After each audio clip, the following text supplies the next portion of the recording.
it's like now. Like, I'm here now, and what's happening, everyone is talking to their loved ones. So they're all saying, please come through. I want to hear you. I speak to me, say something. And if it's real, Theresa's going to say this, you know. So that's where the difficulty thing. Wow. Where the difficulty comes in, you know. So, because like right now, there was a son that stepped forward that is departed.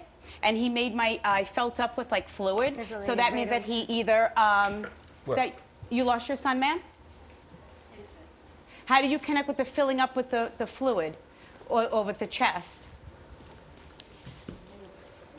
Was there also a drowning? He had, it was premature and his lungs were not developed. Okay, you have to understand that's what they make me feel. Do you understand that? So I feel like I don't see how someone died. They make me feel it. So immediately he labored my breathing, and then there was like this filling up with a fluid. So it had to have been something with the lungs. I lost my fluid very early in his pregnancy, but held him and he lived a day.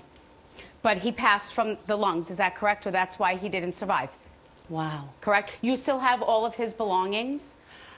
There was really, Do you have, like, I don't care if it's the bracelet. Oh, yeah. Yeah, John said he showed me a little blue shoebox, and then I saw like a little hospital bracelet, a little hat, and a blanket. That's my symbol for where someone kept clothing of an infant. And do you also still have the footprints? Yep.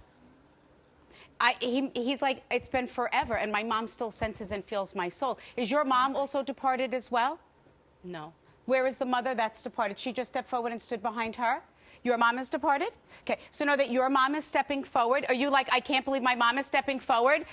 My mom is so shy. My mom would never speak up. I don't want Theresa to speak to me. But this is the thing. Spirit is never going to bring up or talk about anything negative or sad. What they simply want to do is just come forward and acknowledge that they're safe and at peace. And more importantly, your mother says that she heard you and that you did get to say goodbye to her.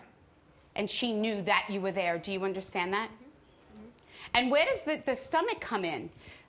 Who passed from like the stomach and then like up into the chest? Because there's this pain right here, and then it came up into my chest, and then my throat started to close. So how do you connect with the stomach? Okay. Okay. So, and could she not communicate in the end? Not in the end, no. I'm sorry? Not in the end. Okay. Because she said to me, she goes, can you believe this is how I died? Do you understand that? Yeah. Was she supposed to come home? Or like, no. was everything fine? Everything was fine. She was ready to go. But we didn't think it was going to be sepsis. She had other things. You have to understand that. So you understand that she says, I chose to leave the physical world sooner, so I would not have to go through that. Do you understand that? Because she said that would have been far more worse. Does that make sense to you? Your mom talks about her earrings. Okay. You understand the earrings? I do. She has a pair of earrings that my sister has, actually. She wants them broken up for the grandchildren. That's all.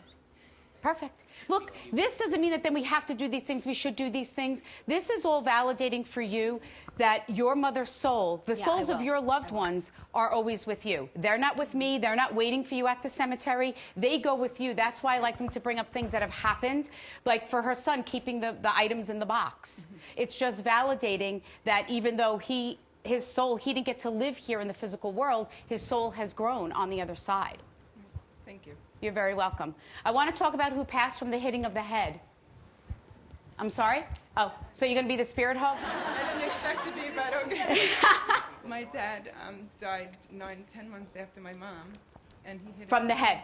And that was a surprise. So you understand, your father goes, you know, my wife always yelled at me to pick up my feet, not to shuffle my feet. Don't shuffle my feet. He goes, and I never listened. Oh, my God. Yes. So, Always. so you know that your dad did not suffer, and more importantly, that you did get to say goodbye to him. I know that sounds silly, but who would know about the shuffling of the feet? Nobody. You still have your dad's shoes, though? He talks about a specific pair of shoes. I feel like they're old, like an old-fashioned, almost like a wingtip shoe. There has to be something with shoes. How do you understand the mom that's departed? How do you understand the mom? Mom for me could be grandmother. Is your mom departed? Yes. Okay. Yes. What, you think I'm crazy? You're like looking at me like, who are you? I'm totally in shock. Like I know. she passed away. Okay. So know that your 99. mom is stepping forward. She says, I want you to know that have her I'm very ring on. proud of you. Your mom shows me that you took very good care of her. and that you were always there. She talks about a piece of her religious article. Do you understand that? So was your mom a woman of faith? Yes, she went Because to she showed me church. the Blessed Mother charm, and then she showed me like a little prayer book with rosary beads wrapped around it. Oh my God, that's wild. You still have her prayer book? Or do you have? It's been a long time. Because she tells me that you I don't. have a rosary beads and my dad's. But do you not pray with the rosary beads? Because she's shaking the rosary beads at me. And I said, listen, I got my own problems. So she says, tell her to pray with these rosary beads. Tell her I will. I will. But that would be your mom's personality, correct? Yes. Perfect. I don't want to interrupt you. your mom and the rosary beads, but we have to all right, take a commercial break, and I want to make sure that our audience checks out the Long Island Medium returns this Sunday at 9 p.m. on TLC.